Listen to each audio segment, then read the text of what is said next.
And welcome to Let Them Talk. I'm Paul DiRienzo. Another great show in store for you this evening. And my guest to the right is Councilwoman Helen Rosenthal of the New York City Council, representing the Upper West Side, and Khadijah Canns, who's a head of a building association. And we're going to be talking about some specific things that are happening not only in her building, but to tenants all over New York City, and some of the legal ideas that people are coming up with in which we can maybe deal with, well, you know, what's happening in this city. I mean, I came here in the 1980s when you could get an apartment for $150 a month. Yes, in the East Village, you could easily. I'm not sure you could get a closet for $150. I know. And then we had a whole, I remember by the mid-'80s, I had a gigantic loft for $450 a month, and I was so angry when I went up to $5 1/4. Yeah, right? I'd like to go back to that. I know. And then it was $400 a month, and I split it with a roommate, and I paid $100. Okay, and then what happened? Overnight, I'm just going about my business, and somebody tells me, the rents are $2,000 and $3,000 a month. If you're lucky. And they're splitting the apartments. They used to be the traditional railroad apartment, which was a tenement, which is like a place that was almost scary, fire trap, and yet now is luxury compared to what they split them into today. And people are paying outrageous rents. And then I talk to the people who live in these people, and I'm not anti-hipster or they're very nice people I've talked to. Some of them are lawyers from Texas working for an oil company who come up here for 6 months, and their company's paying $3,000 and $4,000 and $5,000 a month for them to live next door to me. Right. And they're very sweet people, and then they leave after 6 months. I don't even see them. They're working so hard to go work in Houston. So what happened to the community in New York City? I think you summed it up right there. There's no community anymore. Well, and it's because, landlords know that they can make so much more money if they rent it out to somebody who is not the usual suspect. So what we have going on is that, if you sort of look at it from a historical perspective, there was, you had lots of areas of Manhattan that were in bad shape. And what the state said and the city said is, why don't we put in incentives to the landlords, to the building owners, to, in fact, freshen up their buildings, build new buildings. We'll give them huge tax incentives, sometimes no property tax for years at a time. And we'll give them great financing rates to do this. And all we ask is that they keep these apartments affordable, right? Because that's all they can rent it for. Right. So over time, we had people who, developers, landlords, building owners willing to do that. And, lovely families like Kanishas moved in, settled in, and this was happening throughout the city. Settled in, so some settled the neighborhoods. Some certain percentage of every building, even if it was luxury, was set aside for reasonable rents. Well, it depended on the building. And, actually, in regards to my neighborhood and the area that I'm from, a lot of these buildings were not created as luxury buildings. They were created for low to moderate income individuals. The issue that we're having today is actually that they're taking these buildings that were made for people who were in the low to moderate income bracket, and they are trying to turn them into luxury apartments. You have issues with the plumbing, with the entire infrastructure of the building itself. It was never made to be a luxury building, and therefore you have these issues with some of my neighbors or some of the people that I know that live in my not just my building, but throughout the city. I've spoken to other individuals from the Lower East Side as well as the Upper West Side, the Bronx. They are creating, for instance, let's say, washing and drying machines inside of each apartment, each of the newer renovated apartments. Great example. Yeah, and what's happening is this is for other individuals, other apartments. having the washing and dryers in each apartment is making it so that you'll have brown water soapy water coming out of people's sinks. It's not clean. It's not something you don't want to see somebody, at 3 in the morning or whatever time, water that is soapy, that is dirty, is spouting out of your sink. It's gray water. It's called gray water, and it's toxic. And it's a perfect example of what happens when things move too quickly. Yeah. And, what's happened recently is the market's just completely taken off. And landlords know they can rent out these apartments for extraordinary amounts of money. Who's renting them? $3,000, $4,000. We're hearing $15,000 a month. Everybody I know wants to ask the same question. Who's renting them? These? What planet do these people come from that they're renting for these or rents? other countries, or frankly, what's happened is that it really has accelerated the problem of, the loss of the middle income families and individuals in New York City. So this example is a perfect one, and I would say it's happening in at least 10 to 20 of the buildings on the Upper West Side. You've got a building that was originally built for certain types of units, and the plumbing or the other infrastructure can really handle that.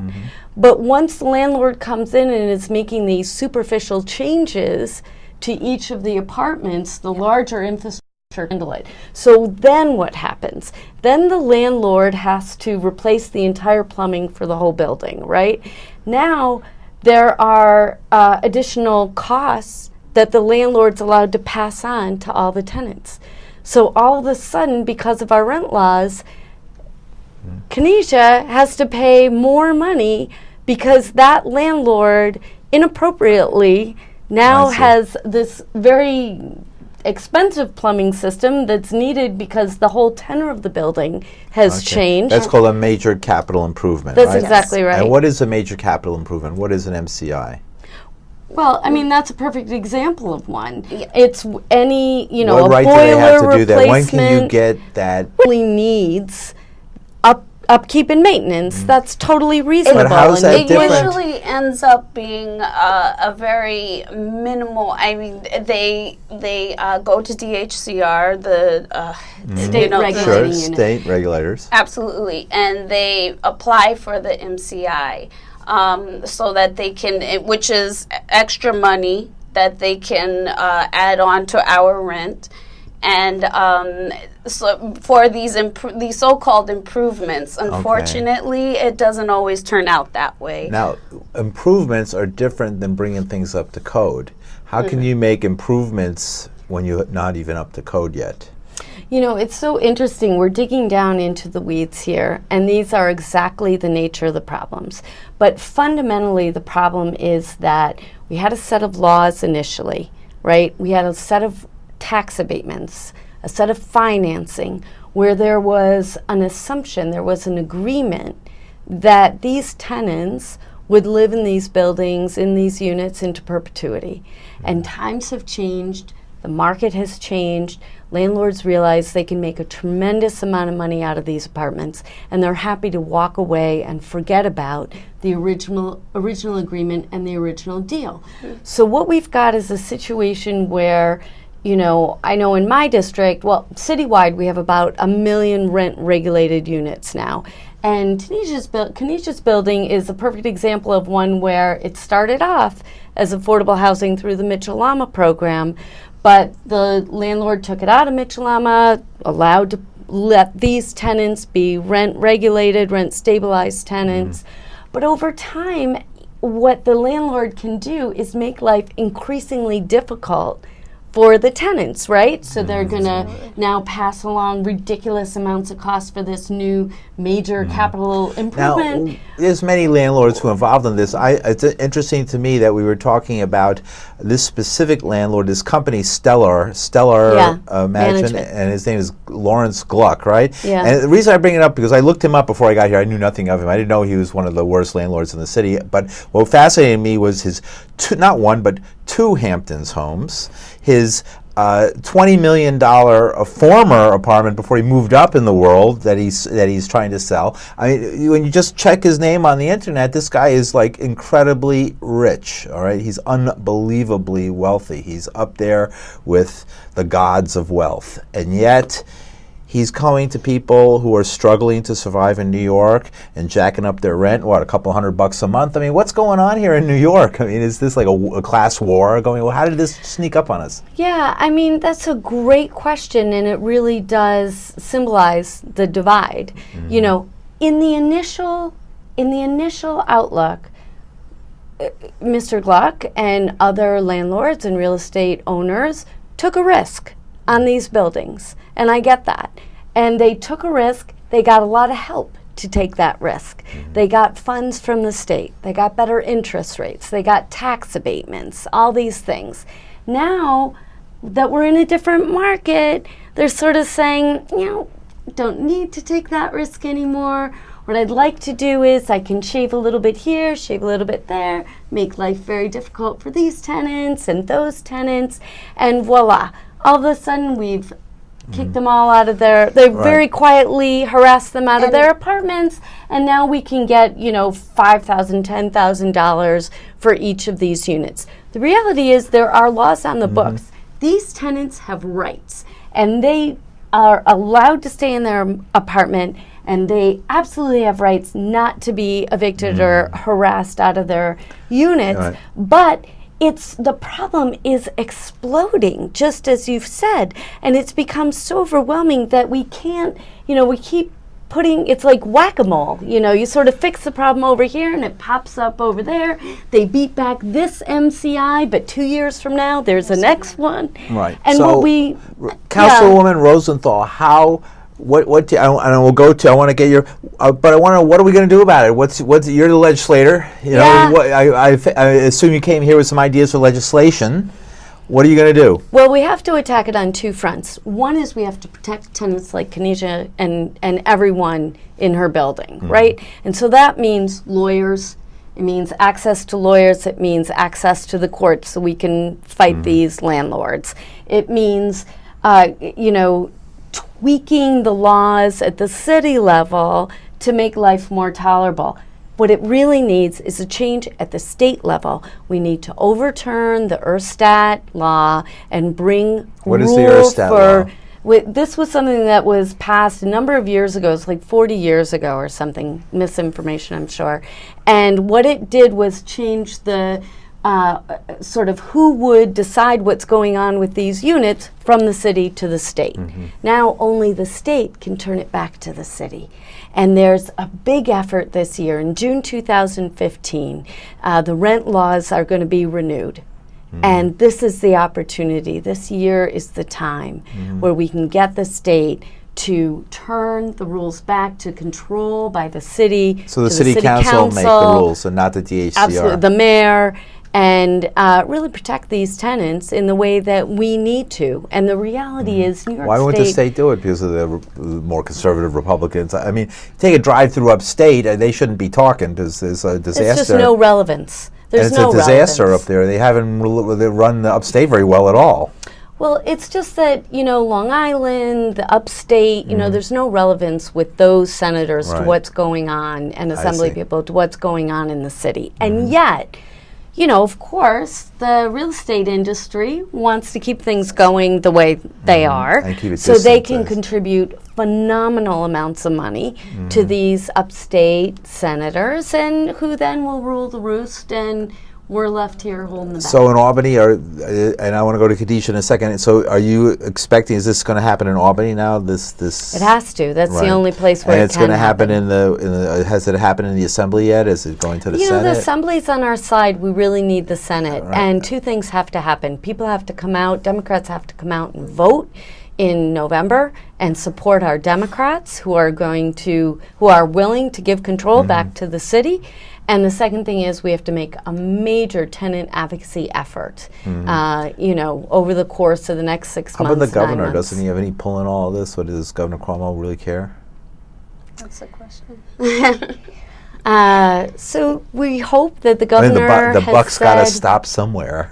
You know, it always, we hope the governor is on our side on this Well, one. but he We hasn't made expect any him statements. to be, you're right. He can pull a lot of weight in the at the state. And, we hope he will stand with the tenants. All right. Khadijah, sorry I cut you off a minute ago because you were making some wonderful contributions. Let's hear what you have to say.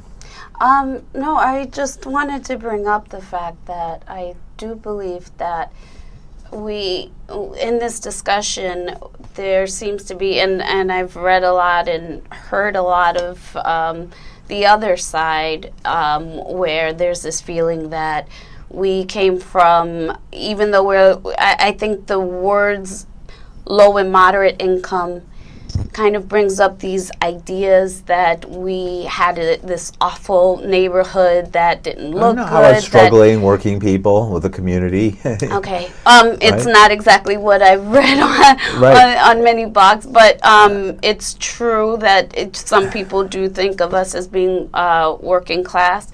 But there's also the feeling that a lot of us are not trying to do our hardest in life. And I did want to bring up the fact that because management... $5,000 a month is a lot to pay for rent for anybody. Absolutely. $60,000 a year, that's that's a teacher's, 5 years in, teacher's salary. And a lot of us are... Just for rent. Exactly. A lot of us are struggling to make that much. But the problem is that...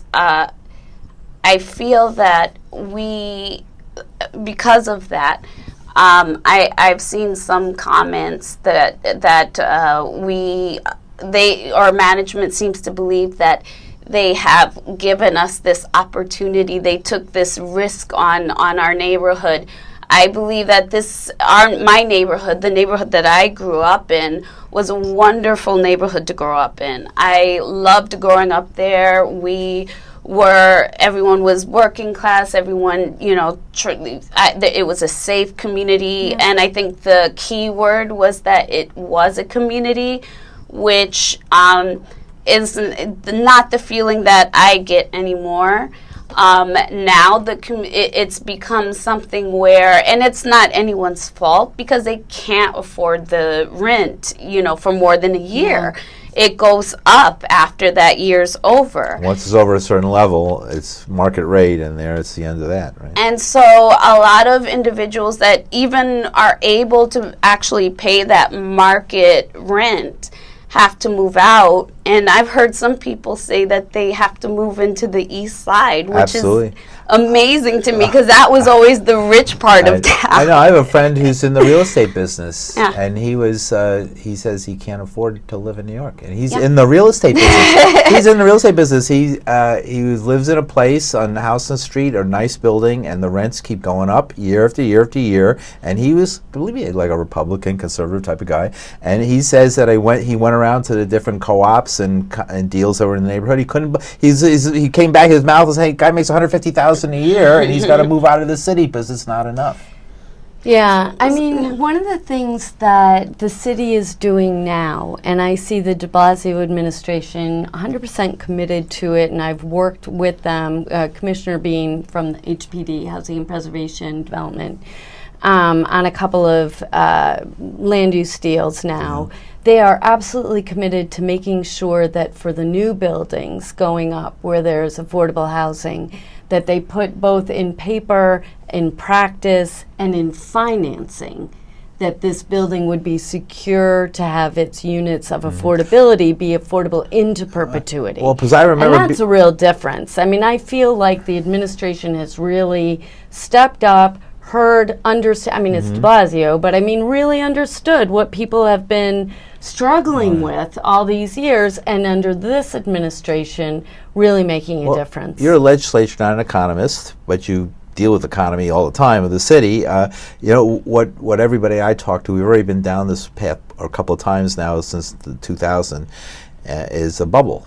Is what's happening right now.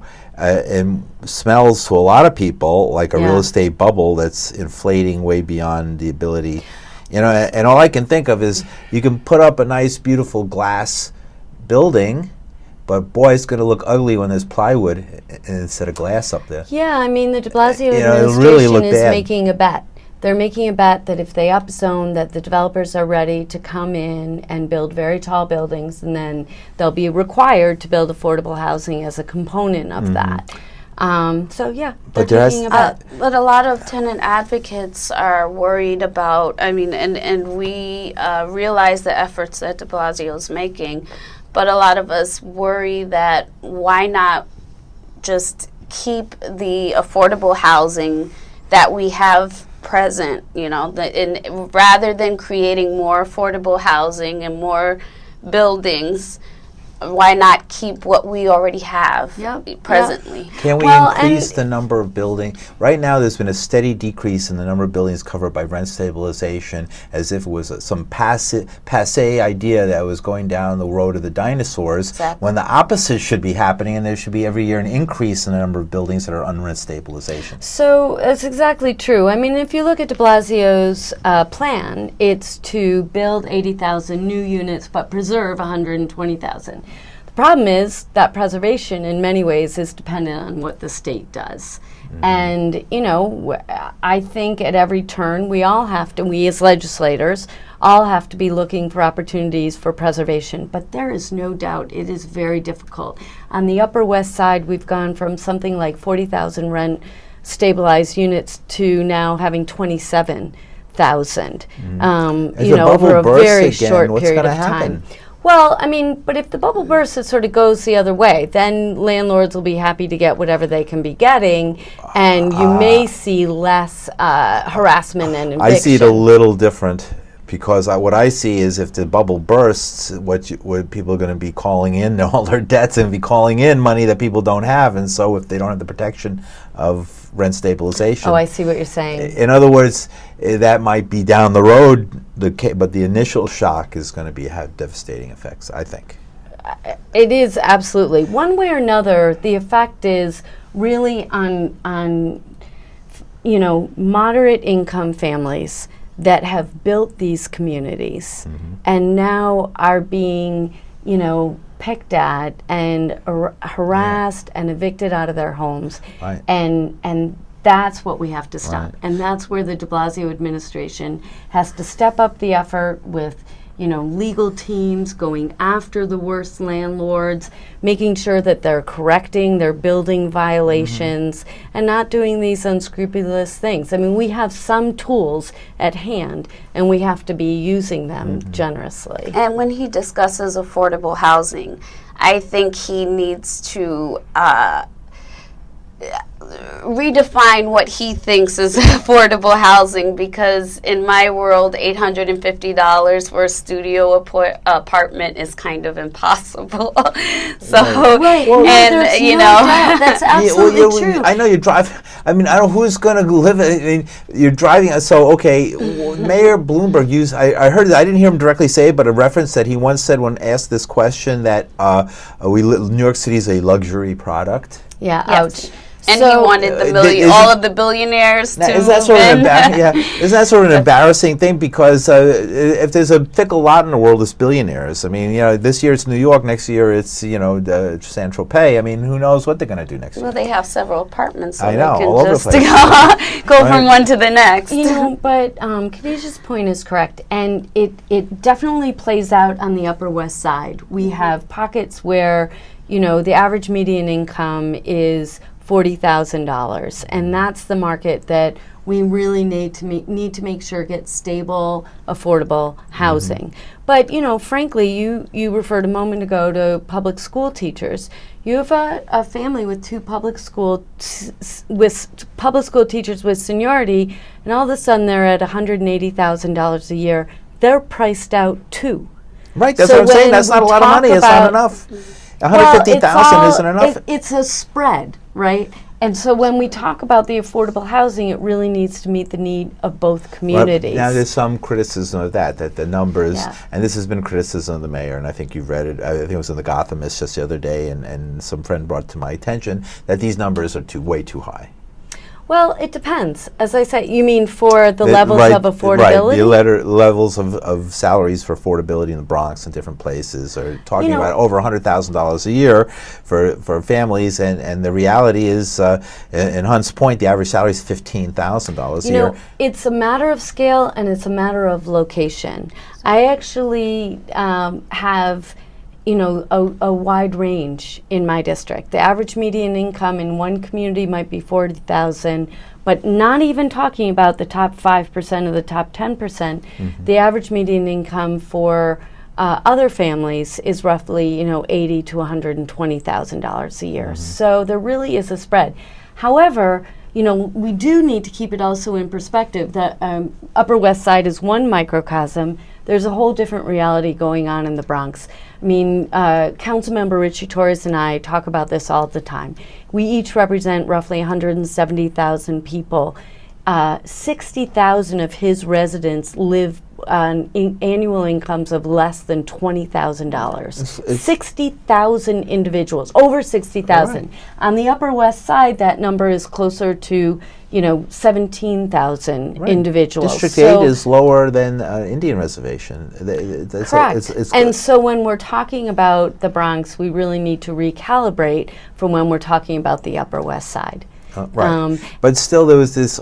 I know that you represent the Upper West Side, but since the question of the mayor's programs came into power, this criticism that still it's too high. I mean, New York City seems to want to deal with its. And we're coming to an end here. So much to talk about, but it's dealing with these incessant problems it's had since the Depression by just trying to get more and more poor people out. And I don't think so. I mean, look, another way, and Councilmember Torres reminds us of this all the time. There are 600,000 units of public, affordable housing that should be the gem of New York City. NYCHA is steward to over 600,000 units. You look at the income levels of families, and we're talking about up to $55,000, $60,000 to live in NYCHA. And what it should be is excellent, affordable housing for lower and moderate income families. We have that at our fingertips. I'm sorry. No, you have a good point, but I still want to argue with you because I still think it's not just the poor people should have a right to live in regular rental housing as well. But absolutely, absolutely, I know. And it's not just poor. And there's so many things to talk about. Sorry. But yeah, New York City is facing a lot of problems. That's why. Thank you so much, Councilwoman, for joining us. Helen Rosenthal, thank you so much, Khadijah Canns, for joining us and telling us about these very important issues for our city, our wonderful city, New York City, and what it's facing right now. Thank you very much for joining us. We'll see you next week on Let Them Talk. Thanks for having us on. Thank you.